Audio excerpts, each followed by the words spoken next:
اب ایک بات ذہن میں رکھیں، اس وقت تک میں جن لوگوں سے پوچھ گچھ کرتا رہا تھا وہ سب عام قسم کے لوگ تھے، جن کا جرائم پیشہ دنیا کے ساتھ کوئی تعلق نہیں تھا اور نہ ہی وہ کسی پہلو ملزم یا مجرم تھے۔ ان کے ساتھ میرا رویہ کچھ اور تھا جسے آپ شریفانہ کہہ سکتے ہیں۔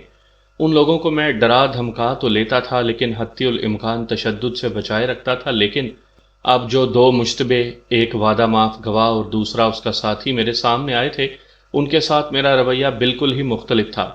یہ وہ لاتوں کے بھوت ہیں جو باتوں سے مانا نہیں کرتے۔ یہ وعدہ معاف گواہ شاید یہ سمجھتا تھا کہ اس نے مجھے مطمئن کر دیا ہے، لیکن میں ابھی تک شک میں تھا اور اسے میں نے آسانی سے چھوڑنا نہیں تھا۔ اسے کہا کہ وہ آرام سے اقبالی ہو جائے اور میں اسے بچانے کی یا کم از کم سزا دلانے کی کوشش کروں گا، ورنہ وہ جانتا ہے کہ ان جیسوں کے ساتھ پولیس کیا سلوک کیا کرتی ہے۔ وہ اتنا کچا تو نہیں تھا کہ فوراً ہتھیار ڈال دیتا۔ وہ ایک پرانے اور گھاگ ڈاکو کا شاگرد تھا۔ ان لوگوں کے پاس مقتول کے قتل کا بڑا مضبوط اور بڑا صحیح جواز تھا۔ مقتول ان کا اتنا زیادہ قیمتی مال جس پر انہیں سزا بھی ہو گئی، ہضم کرنے کی کوشش کر رہا تھا۔ وعدہ معاف گواہ نہیں مان رہا تھا۔ میں نے ہیڈ کانسٹیبل کو بلا کر کہا کہ اس شخص کو اپنے ساتھ رکھے اور دوسرے کو اندر بھیج دے۔ دوسرا جو آیا وہ وعدہ معاف گواہ کی ہی عمر کا تھا، لیکن جب اس نے بات شروع کی تو میں جان گیا کہ یہ اس سے زیادہ چالاک اور بہت حد تک استاد آدمی ہے۔ ایک بات کان کھول کر سن لو، میں نے اس سے کہا، تمہارا ساتھی ابھی ابھی مجھے بہت سی باتیں بتا گیا ہے۔ یہ بھی سوچ لو کہ یہ پہلے تمہیں دھوکہ دے چکا ہے۔ وعدہ معاف گواہ بن کر تم سب کو اس نے سزا دلائی تھی، یہ اب تمہیں دھوکہ دے گا۔ اس نے مجھ سے کچھ بھی نہ چھپایا اور وہ بات بھی مجھے صاف صاف بتا دی جو میں معلوم کرنا چاہتا تھا۔ وہ اپنی صفائی میں کوئی بات کرنے لگا تو میں نے اسے ڈانٹ کر اور دو گالیاں دے کر کہا کہ میں کوئی فالتو اور فضول بات نہیں سنوں گا۔ میں نے یہ بھی کہہ دیا کہ اپنے ساتھی کی باتوں کی تصدیق کر دے۔ اس نے پوچھا کہ وہ کون سی بات ہے جس کی میں تصدیق چاہتا ہوں۔ میں نے کہا کہ اس گاؤں کے چودھری کو تم نے قتل کیا ہے یا تم میں سے ایک نے۔ اب پوچھو گے کہ وعدہ معاف گواہ نے کیا بتایا ہے، تو یہ میں نہیں بتاؤں گا۔ تم اپنی جان چھڑاؤ اور صحیح بات بتا دو۔ کیا آپ ہم پر چودھری کے قتل کا شبہ کر رہے ہیں؟ اس نے پوچھا۔ شبہ نہیں، یقین، میں نے کہا۔ قاتل تم دونوں ہو، اپنے آپ کو بچانا چاہتے ہو تو ثابت کر دو کہ قتل میں تم شامل نہیں تھے اور یہ واردات تمہارے اس ساتھی نے کی ہے جو وعدہ معاف گواہ بن گیا تھا۔ اس نے اچھل اچھل کر اور تڑپ تڑپ کر قسمیں کھانی شروع کر دیں۔ وہ اس الزام کو قبول نہیں کر رہا تھا، لیکن میں اسے جلدی چھوڑنے والا نہیں تھا۔ اس نے دوسری تمام باتیں وہی بتائی تھیں جو وعدہ معاف گواہ بتا چکا تھا۔ اس نے کہا کہ وہ قتل کے ملزم ہوتے تو یہ کبھی بھی نہ بتاتے کہ مقتول کے ساتھ ان کا کوئی تعلق تھا۔ مجھے بہرحال یقین کی حد تک شک تھا کہ قاتل یہی ہے۔ اس زمانے کے ڈاکوؤں کے ہاں یہ رواج تھا کہ اپنا کوئی کتنا ہی پرانا ساتھی دھوکہ دے جائے تو اسے قتل کر دیتے تھے۔ یہ مقتول ان کا باقاعدہ ساتھی تو نہیں تھا، نہ ان کی وارداتوں میں شامل ہوتا تھا، اس کا کام ہی کچھ اور تھا۔ اسے تو وہ معاف کر ہی نہیں سکتے تھے۔ میں نے یہ فیصلہ کیا کہ ان سے تفتیش تھانے چل کر کی جائے۔ وعدہ معاف گواہ کو دوبارہ اندر بلایا اور اس کے ساتھی کو باہر بھیج دیا۔ دیکھ میرے بھائی، میں نے اس سے کہا، جس واردات میں تم وعدہ معاف گواہ بنے تھے وہ میرے ہی تھانے کی واردات تھی۔ تم نے سارے مال کی نشاندہی نہیں کی تھی، اس طرح سب سے زیادہ قیمتی مال مالکوں کو نہ مل سکا۔ اب تم نے اقبالی بیان دیا ہے کہ وہ مال کہاں ہے۔ میں یہ مال چودھری کے گھر سے برآمد کر کے تمہیں 7 سال ڈکیتی کی سزا دلواؤں گا اور 2 سال سزا پولیس اور عدالت کو دھوکہ دینے کے جرم میں۔ اور اگر تم چودھری کے قتل کا اقبال کر لو تو میں تمہارا ڈکیتی والا کیس سامنے نہیں لاؤں گا اور قتل میں بھی میں تھوڑی سزا دلواؤں گا۔ یہ اتنی بڑی دھمکی تھی کہ مجھے توقع تھی کہ یہ شخص اقبالی ہو جائے گا، لیکن وہ انکار پر قائم رہا۔ قسمیں کھاتا اور ہاتھ جوڑ جوڑ کر منت سماجت بھی کرتا تھا کہ میں اس پر یہ ظلم نہ کروں۔ میں ان جرائم پیشہ لوگوں کو جانتا تھا، بڑے پکے پتھر ہوا کرتے تھے۔ میں نے وہاں سے تفتیش سمیٹی اور ان دونوں کو ساتھ لیا اور تھانے میں آ گئے۔ میں بہت حد تک خوش تھا کہ قتل کے ملزم پکڑ لیے ہیں۔ میں جانتا تھا کہ ان سے اقبالی بیان لینا کوئی آسان کام نہیں، لیکن میں یہ بھی جانتا تھا کہ بے شک پکے جرائم پیشہ ہیں، لیکن انہیں معلوم ہے کہ اقبالی بیان نہ دینا بھی آسان کام نہیں۔ کوشش تو میری یہی ہوا کرتی تھی کہ ایذا رسانی نہ ہی کروں، لیکن جرائم پیشہ افراد پر جب میں تشدد پر اتر آتا تھا تو انتہا کر دیا کرتا تھا۔ پتھروں کو بھی زبان لگ جاتی تھی، ان کے خلاف کیس تیار کرنے میں جو دشواریاں تھیں ان سے بھی میں واقف تھا۔ میں نے تھانے جاتے ہی محرر ہیڈ کانسٹیبل سے کہا کہ ان کی ڈکیتی کی واردات کا کیس نکال کر مجھے دکھائے۔ پھر میں نے ایک خاص ہیڈ کانسٹیبل اور اے ایس آئی کو بلایا۔ یہ دونوں ایذا رسانی یعنی 3rd ڈگری کی خصوصی مہارت رکھتے تھے۔ ان دونوں کو ان کے حوالے کر کے کہا کہ ان سے اقبالی بیان لینا ہے۔ وہ انہیں لے گئے۔ 2 دن اور 2 راتیں ان دونوں کو ایذا رسانی کی چکی میں پیسا جاتا رہا، لیکن دونوں انکار پر قائم رہے۔ نفسیاتی حربے بھی استعمال کیے گئے، لیکن وہ نہ مانے۔ میں انہیں چھوڑنے پر آمادہ نہیں ہو رہا تھا، اور ہو سکتا بھی نہیں تھا، کیونکہ مجھے یقین تھا کہ قتل انہوں نے ہی کیا ہے۔ صرف یہ معلوم کرنا تھا کہ دونوں نے مل کر کیا ہے یا دونوں میں سے کسی ایک نے۔ اس کے ساتھ ہی میں نے یہ سوچنا شروع کر دیا کہ انہوں نے اقبالی بیان نہ دیے تو مقدمہ کس لائن پر تیار کروں گا، اور کیسی کیسی شہادت کی ضرورت پڑے گی تاکہ عدالت میں جا کر مقدمہ ناکام نہ ہو جائے۔ تیسرا دن تھا اور وقت 11 بجے کے بعد کا تھا۔ تھانے کے احاطے میں سروری داخل ہوئی۔ اس کے پیچھے 4 آدمی ایک چارپائی اٹھائے ہوئے تھے اور چارپائی پر کوئی لیٹا ہوا تھا۔ پیچھے 2 یا 3 اور آدمی تھے اور ان کے پیچھے جمعدار چلا آ رہا تھا۔ سروری بازو پھیلائے عورتوں کی طرح ماتم کرتی آ رہی تھی۔ مجھے یہ نظارہ دفتر میں بیٹھے کھڑکی میں سے نظر آیا تو میں بڑی تیزی سے اٹھا اور باہر نکلا۔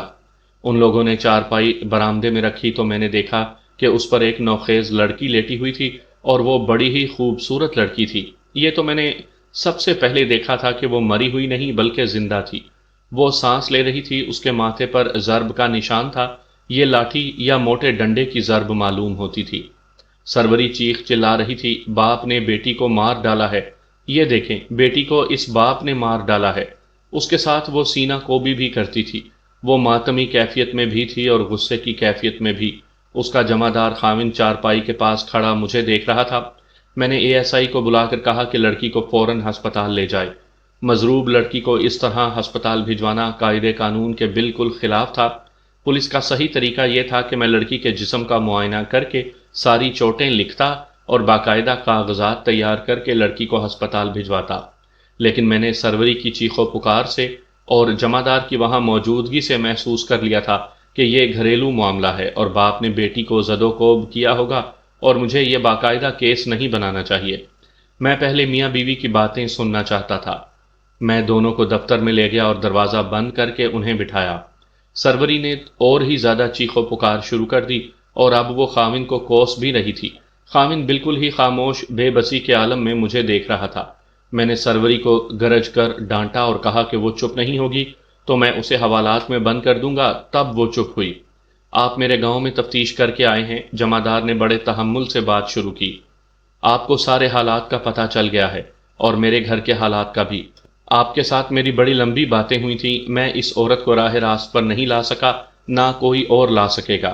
اسے اللہ کے سوا کوئی بھی عقل و ہوش میں نہیں لا سکتا، لیکن میری برداشت سے باہر ہے کہ میری اولاد بھی اسی کے راستے پر چل پڑے۔ صرف اس عورت کی وجہ سے میری نوجوان بیٹی کا تعلق اس مرے ہوئے مردود چودھری کے بیٹے کے ساتھ پیدا ہو گیا۔ یہ میری بیٹی کی ماں ہے۔ یہ بہت خوش ہوئی کہ میری بیٹی اس آدمی کے بیٹے کے ساتھ جا ملی ہے جس کے ساتھ یہ طلاق لے کر شادی کرنا چاہتی تھی۔ میں نے اپنی بیٹی کو الگ بٹھا کر بڑے پیار سے سمجھایا تھا کہ وہ ماں کے راستے سے واپس آ جائے اور اس لڑکے کے ساتھ تعلق توڑ دے۔ بیٹی نے مجھے تو کوئی اچھا یا برا جواب نہ دیا، لیکن میری نصیحت کا اس پر کوئی اثر بھی نہ ہوا۔ آج صبح میرے ایک دوست نے بتایا کہ میری بیٹی کھیتوں سے پرے منصور کے پاس بیٹھی ہوئی دیکھی گئی ہے۔ میں اسی وقت اس طرف چل پڑا۔ یہ اللہ کا حکم ہے کہ تمہارا کوئی بچہ غلط راستے پر چلتا ہے تو اسے روکو، اگر نہیں مانتا تو سختی کرو، پھر بھی نہ مانے تو اسے جسمانی سزا دو۔ میں اللہ کے حکم کا پابند ہوں۔ میں بہت تیز چلتا اس طرف گیا۔ میری بیٹی اس طرف سے آ رہی تھی اور میں نے منصور کو دوسری طرف جاتے دیکھا۔ جا کر بیٹی کا بازو پکڑا اور اس سے پوچھا کہ وہ منصور سے ملنے آئی تھی۔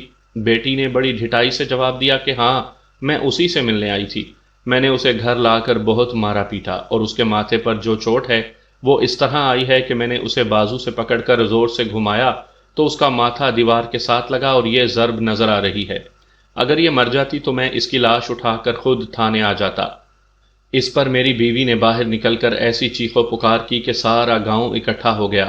لڑکی بے ہوش ہو گئی تھی۔ سب اسے منع کر رہے تھے کہ اسے اپنے باپ نے مارا پیٹا ہے اور وہ نہ خود تھانے چڑھے نہ نوجوان بیٹی کو ذلیل کرائے، لیکن یہ عورت چڑیلوں کی طرح چیختی چلاتی رہی میں نے 4 آدمیوں سے کہا کہ چارپائی اٹھاؤ اور شہر چلو، اس طرح میری بیٹی غشی کی حالت میں آپ تک پہنچی ہے، آگے آپ کے اختیار میں ہے کہ مجھے گرفتار کر لیں یا جو کارروائی بھی کریں مجھے قبول ہے۔ میں نے سروری سے پوچھا کہ وہ جمعدار صاحب کے بیان کو صحیح سمجھتی ہے یا غلط، اگر انہوں نے جھوٹ بولا ہے تو بتا دے۔ سروری نے بات غصے سے کی لیکن یہ کہہ دیا کہ انہوں نے جھوٹ نہیں بولا۔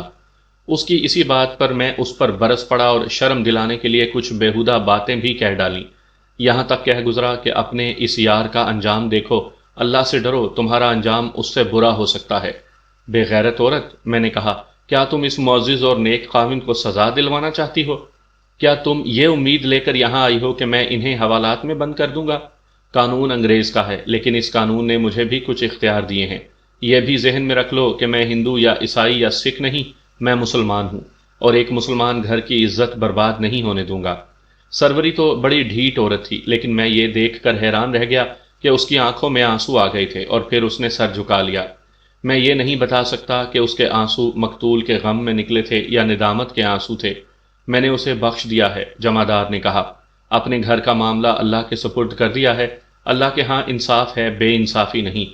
ان دونوں کو تو میں نے لگام ڈال لی، لیکن ان کی بیٹی کو نظر انداز نہیں کر سکتا تھا۔ اس کے مر جانے کا امکان بھی تھا، مجھے ہسپتال جانے کی ضرورت تو نہیں تھی، میں کسی کانسٹیبل کو بھی بھیج کر لڑکی کی رپورٹ اور حالت معلوم کر سکتا تھا، لیکن بہتر سمجھا کہ ان دونوں کو ساتھ لے کر میں خود ہی جاؤں۔ دونوں کو ساتھ لیا اور میں ہسپتال جا پہنچا۔ ہسپتال کا انچارج ایک ہندو ڈاکٹر راج کپور تھا۔ اس دور میں ہسپتالوں میں ذرا سا بھی رش نہیں ہوتا تھا، وارڈ تقریباً خالی پڑے رہتے تھے۔ خالص غذا اور صاف ستھری فضا کی بدولت لوگوں کی صحت ٹھیک ٹھاک رہتی تھی۔ میں نے لڑکی کے متعلق ڈاکٹر سے پوچھا تو اس نے بتایا کہ وہ ہوش میں آ گئی ہے اور اسے اندرونی ضربیں لگی ہیں جو خطرناک معلوم نہیں ہوتی۔ میں نے اسے بتایا کہ لڑکی کو دراصل اپنے باپ نے مارا پیٹا ہے اور یہ پولیس کیس نہیں۔ اس کے ساتھ ہی ڈاکٹر سے یہ عرض کی کہ وہ اس لڑکی کی طرف ذاتی توجہ دیتا رہے۔ مجھے ایک شک ہے، ڈاکٹر نے کہا، لڑکی کے سر پر چوٹ آئی ہے، معلوم ہوتا ہے اس نے دماغ پر بھی اثر کیا ہے۔ لڑکی شاید 2 دن تک بات بھی نہ کر سکے، اور اگر اس نے بات کی بھی تو وہ بیچاری بے ربط سی بات ہوگی۔ بہرحال تشویش والی بات نہیں، جلد ہی نارمل بھی ہو جائے گی۔ میں نے خدا کا شکر ادا کیا کہ اسے پولیس کیس بنایا ہی نہیں تھا، اور لڑکی کے ہوش میں آ جانے سے یہ کیس پولیس کا بن نہیں سکتا تھا۔ میں سرخرو ہو گیا، جمعدار اور سروری سے کہا کہ اب وہ بیٹی کا خیال رکھیں، اور میں نے ڈاکٹر سے کہہ دیا کہ وہ ذاتی طور پر بچی کو دیکھتا رہے۔ میں نے انہیں کہا کہ اب جس نے بچی کے ساتھ رہنا ہے رہے، میری طرف سے وہ آزاد ہیں۔ میں تھانے کے دوسرے کاموں کے علاوہ قتل کی تفتیش میں لگا رہا۔ وعدہ معاف گواہ اور اس کا ساتھی ابھی تک انکار پر قائم تھے۔ میں نے انہیں دیکھا تو وہ بہت ہی بری حالت میں تھے، اور دونوں نے یہ حرکت کی کہ میرے پاؤں میں سر رکھ دیے۔ میں نے سوچا کہ جتنی اذیت انہوں نے برداشت کی ہے وہ کوئی پیشہ ور بھی برداشت نہیں کر سکتا۔ اس کا مطلب تو یہی ہو سکتا تھا کہ یہ بے گناہ ہیں۔ پہلے روز گاؤں میں انہوں نے جو بیانات دیے تھے، میں نے اکیلے بیٹھ کر ان پر غور کیا تو ایک بات میرے ذہن میں اٹک گئی۔ وہ یہ تھی کہ قاتل یہی ہوتے اور مقتول کے ساتھ ان کی عداوت ہوتی کہ ان کا مال ہضم کر گیا تھا تو یہ دونوں ایک تھانے دار کو نہ بتاتے کہ انہوں نے مال مقتول کے ہاں رکھا تھا، اور انہوں نے کوئی پردہ تو رہنے ہی نہیں دیا تھا۔ سوچ سوچ کر میرے ذہن میں یہ یقین کہ یہی قاتل ہیں پھر شک میں بدل گیا۔ میں نے ان پر تشدد کو رکوا دیا اور تھانے میں پابند رکھا۔ انہیں ایسا تاثر نہ دیا کہ میں انہیں بے گناہ سمجھنے لگا ہوں، انہیں مشتبہ ہی بنائے رکھا۔ جمعدار اور سروری کی بیٹی فرخندہ کو ہسپتال میں داخل ہوئے 4واں یا 5واں روز تھا۔ جمعدار میرے پاس آیا اور بتایا کہ لڑکی ہوش میں ہے اور اب اٹھتی بھی اور تھوڑا سا چلتی بھی ہے، لیکن وہ کسی کو پہچانتی نہیں اور جو باتیں کرتی ہے وہ کچھ بے معنی سی ہوتی ہیں۔ جمعدار کا مطلب یہ تھا کہ میں ایک بار پھر ڈاکٹر سے ملوں اور سفارش کر دوں کہ وہ بچی کے دماغ کو نارمل کر دے۔ میں 1-2 کام نپٹا کر ہسپتال گیا اور ڈاکٹر سے ملا۔ ڈاکٹر نے پوری تسلی دی اور یقین کے ساتھ کہا کہ لڑکی بالکل ٹھیک ہو جائے گی۔ اس وقت وہ ذہنی طور پر نارمل حالت میں نہیں، کیونکہ دماغ پر شدید چوٹ پڑی ہے۔ یہ وہ چوٹ تھی جو میں نے لڑکی کی پیشانی پر دیکھی تھی، اور جمعدار نے بتایا تھا کہ لڑکی کا ماتھا دیوار کے ساتھ بہت زور سے لگا تھا۔ میں لڑکی کو دیکھنے کے لیے وارڈ میں چلا گیا۔ اس وقت سروری اپنے گاؤں گئی ہوئی تھی۔ میں نے فرخندہ کے بیڈ کے پاس جا کر اسے دیکھا۔ وہ بیڈ پر بیٹھی ہوئی تھی اور پیٹھ تکیے کے ساتھ لگا رکھی تھی۔ اس کے چہرے سے پتہ چلتا تھا کہ خاصی بہتر ہو گئی ہے، لیکن وہ باپ کو بھی نہیں پہچانتی تھی، اور جب میں نے اس کے سر پر ہاتھ پھیرا تو اس نے دھیان ہی نہ دیا کہ میں کون ہوں اور کیا کر رہا ہوں۔ میں نے اسے پوچھا کہ اب وہ کیسی ہے؟ میں ٹھیک ہوں، فرخندہ نے جواب دیا۔ تم بھی ٹھیک ہو؟ سب ٹھیک ہیں، اور منصور سب سے زیادہ ٹھیک ہے۔ اس نے کچھ اور باتیں شروع کر دیں جن میں کوئی ربط نہیں تھا، اور وہ ایک ہی لمحے اور ٹون میں بولتی جا رہی تھی۔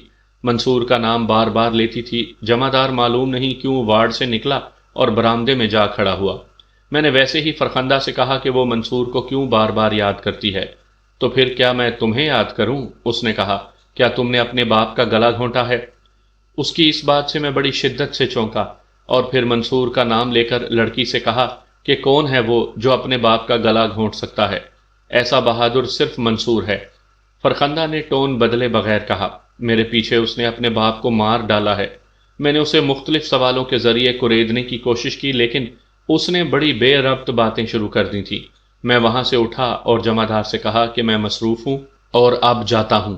وہاں سے ڈاکٹر کے کمرے میں چلا گیا۔ میں نے ڈاکٹر سے پوچھا کہ یہ سنا ہے، اور میں نے ایک دو کیس دیکھے بھی تھے کہ دماغ پر شدید چوٹ پڑے تو آدمی کی یادداشت ختم ہو جاتی ہے اور وہ اپنے عزیزوں کو بھی نہیں پہچانتا، لیکن یہ لڑکی اپنے باپ کو بھی نہیں پہچانتی اور باتیں بظاہر بے ربط اور بے معنی سی کرتی ہے، لیکن اس لڑکے کو ٹھیک یاد کرتی ہے جس کے ساتھ اسے محبت ہے اور شادی بھی اسی کے ساتھ کرنا چاہتی ہے۔ میں نے ڈاکٹر سے کہا کہ اس کے ذہن سے منصور بھی نکل جانا چاہیے تھا۔ ڈاکٹر نے بتایا کہ یہ کیس بالکل مختلف ہے۔ اس نے یہ بات یوں سمجھائی کہ اس لڑکی کے دماغ کو اتنی شدید چوٹ نہیں پڑی کہ یادداشت بالکل ہی کھو بیٹھتی، بلکہ چوٹ اس طرح پڑی ہے کہ یادداشت متاثر ہوئی ہے، لیکن اس کا ذہن لاشعور متاثر نہیں ہوا۔ یوں کہہ لیں کہ منصور کے ساتھ اس لڑکی کی دلی وابستگی ہے، اس لیے یہ لڑکا اس کے ذہن لاشعور میں اتنا گہرا اترا ہوا ہے کہ یہ چوٹ اسے نکال نہیں سکی۔ ڈاکٹر نے کہا 2 یا 3 دن اور گزریں گے تو لڑکی دماغی لحاظ سے اور ذہنی لحاظ سے بالکل نارمل ہو جائے گی۔ میں نے ڈاکٹر کو یاد دلایا کہ چند دن پہلے اس نے ایک پوسٹ مارٹم کیا تھا، مقتول کو گلا گھونٹ کر مارا گیا تھا۔ یہ لڑکا منصور اس مقتول کا بیٹا ہے۔ ڈاکٹر کو مختصر پس منظر سنا کر اس کو بتایا کہ منصور اور فرخندہ شادی کرنا چاہتے تھے، لیکن مقتول مان نہیں رہا تھا۔ یہ سارا پس منظر سنا کر میں نے ڈاکٹر سے پوچھا کہ اب فرخندہ اس دماغی ایب نارمل حالت میں کہہ رہی ہے کہ منصور نے اپنے باپ کا گلا گھونٹ کر مار دیا تھا، تو کیا یہ بات ٹھیک ہو سکتی ہے، یا لڑکی دماغی چوٹ کی وجہ سے بے ربط باتیں کر رہی ہے؟ یہ بات بالکل ٹھیک ہو سکتی ہے، ڈاکٹر نے کہا۔ میں نے پہلے بتایا ہے کہ یہ لڑکا اس لڑکی کے ذہن لاشعور میں گہرا اترا ہوا ہے، اس لیے لاشعوری طور پر اس کی زبان پر اس کا نام آ جاتا ہے، لیکن یہ سمجھنے کا شعور کھو بیٹھی ہے کہ اس لڑکے کی کون سی بات ہے جو زبان پر لانی ہے اور کون سی بات ہے جو پردے میں رکھنی ہے۔ یہ سچ ہو سکتا ہے کہ اس لڑکے منصور نے ہی اپنے باپ کو قتل کیا ہو۔ اس نے اس لڑکی کو بڑے فخر سے بتایا ہوگا کہ اس نے باپ کو ہی مار ڈالا ہے جو ان کی شادی میں رکاوٹ بنا ہوا تھا۔ قتل اس قدر سنگین واقعہ یا فعل ہے جو اس کم سن لڑکی کے ذہن لاشعور میں اتر گیا اور اب اپنے آپ زبان پر آ رہا ہے۔ سامعین کرام، آپ سن رہے ہیں انسپیکٹر احمد یار خان کی تفتیشی داستانوں میں سے ایک دلچسپ اردو داستان جس کا نام ہے دل کا معاملہ۔ یہ اس سلسلے کی آخری اور قسط نمبر 3 ہے۔ مجھے امید ہے آپ کو میری یہ کاوش پسند آئی ہوگی۔ آپ نے اگر ابھی تک میرا چینل کہانی گھر سبسکرائب نہیں کیا تو ابھی میرے چینل کو سبسکرائب کر کے بیل نوٹیفیکیشن آن کر لیجئے تاکہ آنے والی ہر نئی کہانی کی اطلاع بر وقت آپ تک پہنچ سکے۔ ڈاکٹر نے مجھے یہ ساری تھیوری بڑی اچھی طرح سمجھائی تھی اور کچھ میڈیکل اصطلاحیں بھی بولی تھی جو میں سمجھ گیا تھا۔ میں بھاگم بھاگ تھانے پہنچا اور ایک ہیڈ کانسٹیبل سے کہا کہ وہ سائیکل پکڑے اور مقتول کے گاؤں جا کر اس کے بیٹے منصور کو ساتھ لے آئے۔ ہیڈ کانسٹیبل اسی وقت روانہ ہو گیا۔ وہ منصور کے ساتھ 3 گھنٹوں سے کچھ زیادہ وقت بعد واپس آیا۔ اس نے مجھے الگ کر کے بتایا کہ منصور تو آ ہی نہیں رہا تھا اور منتیں کرتا تھا کہ اسے تھانے نہ لے جایا جائے۔ ہیڈ کانسٹیبل نے اسے کہا کہ ڈرنے کی کوئی بات نہیں، تفتیش کے سلسلے میں کچھ پوچھنا ہے۔ منصور نے ہیڈ کانسٹیبل کو رشوت دے کر کہا کہ تھانے دار کو کہہ دینا کہ وہ کہیں باہر گیا ہوا ہے اور واپس آئے گا تو گھر والے اسے تھانے بھیج دیں گے۔ یہ بات سن کر میرا شک پکا ہو گیا، بلکہ یوں کہنا چاہیے کہ فرخندہ کی بات کی تصدیق ہو گئی۔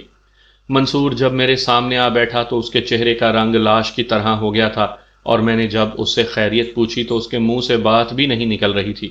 وہ آخر نادان عمر کا نوجوان تھا، اس قسم کے رد عمل سے وہ ثابت کر رہا تھا کہ وہ ملزم ہے۔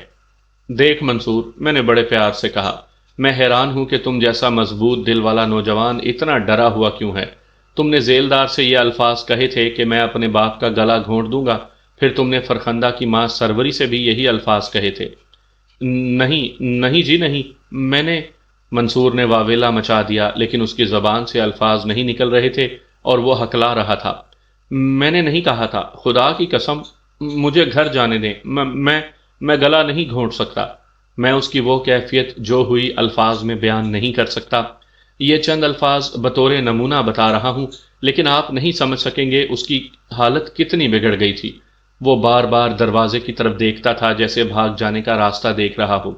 مجھے یاد آیا کہ اسے جب میں نے گاؤں میں اپنے پاس بٹھایا تھا تو بھی اس کی حالت کچھ ایسی ہو گئی تھی، تو میں نے یہ کہا تھا کہ یہ تو بڑا ہی کمزور دل اور ڈرپوک لڑکا ہے۔ اب خیال آیا کہ اس کے ذہن اور دل پر باپ کا قتل سوار تھا، جس کا ملزم یہ خود تھا۔ اب تو اس نے کوئی شک رہنے ہی نہیں دیا۔ منصور بھائی، میں نے اٹھ کر اس کی کرسی کے پیچھے کھڑے ہو کر کہا، مجھے صاف صاف بتا دو کہ اپنے باپ کو تم نے گلا گھونٹ کر مارا ہے تو میں تمہاری نوجوانی کو دیکھتے ہوئے تمہیں بچا لوں گا۔ ابھی یہ معاملہ میرے ہاتھ میں ہے۔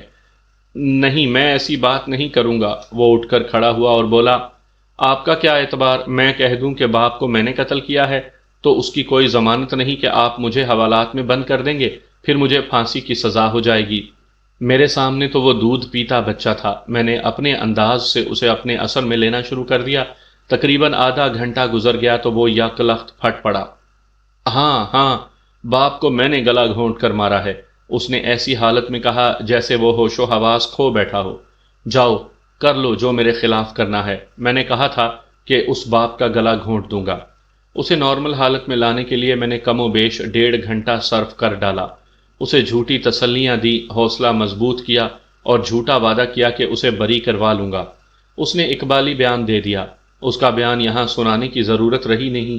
اگر آپ نے میری یہ کہانی توجہ سے سنی ہے تو آپ جان چکے ہوں گے کہ اس نوجوان کے پاس قتل کا بڑا ٹھیک ٹھاک جواز موجود تھا۔ فرخندہ جیسی کم سن اور حسین لڑکی کے ساتھ اسے محبت تھی اور باپ اس سے شادی نہیں کرنے دے رہا تھا، بلکہ اسے باپ نے مارا پیٹا بھی تھا۔ باپ کے خلاف نفرت اس وجہ سے بھی تھی کہ وہ اس کی ماں کو اس عمر میں آ کر اجاڑ رہا تھا اور اس کی جگہ ایک بدکار عورت کو گھر پر لانے کا فیصلہ کر چکا تھا۔ اس کا رد عمل تو شاید ہونا ہی تھا، لیکن عمر ایسی تھی کہ عقل پر جذبات غالب آ گئے تھے۔ قتل سے 2 دن پہلے باپ نے اس کے منہ پر تھپڑ مارا، گالیاں دیں اور بہت بے عزتی کی تھی۔ قتل کی رات مقتول اپنے باغ والے مکان میں جا سویا۔ منصور رات کو وہاں جا پہنچا۔ دروازہ کھلا تھا۔ منصور اندر چلا گیا۔ مقتول کی پگڑی چارپائی پر تکیے کے قریب رکھی تھی۔ منصور نے پگڑی سوئے ہوئے باپ کے گلے میں ڈالی، گانٹھ دی اور اس قدر زور لگایا کہ پگڑی پھانسی کا پھندا بن گئی اور مقتول ختم ہو گیا۔ میری یہ تفتیشی کہانی تو ختم ہو گئی۔ اس کے بعد میری جو کارروائیاں تھیں وہ مقدمے کی تیاری اور شہادت کی فراہمی تھی، جس میں آپ کو کوئی دلچسپی نہیں ہونی چاہیے۔ میں نے مقدمہ تیار کر لیا اور 7-8 مہینے مقدمہ چلا اور منصور کو عمر قید سنا دی گئی۔ اس کی اپیل ہائی کورٹ نے مسترد کر دی۔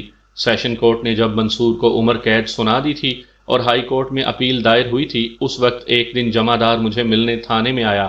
وہ کچھ دنوں کی چھٹی لے کر آیا تھا۔ اس نے بتایا کہ اس کی بیوی کی اطلاع گئی تھی کہ اسے لقوہ ہو گیا ہے۔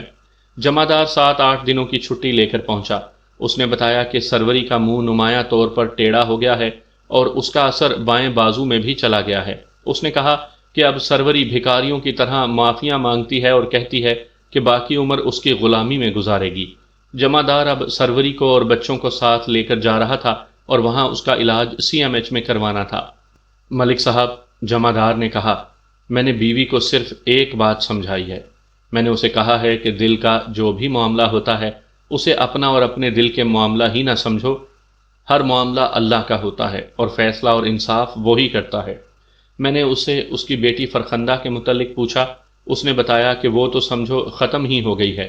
اسے TB ہو گئی تھی اور اس زمانے میں TB لا علاج مرض تھا۔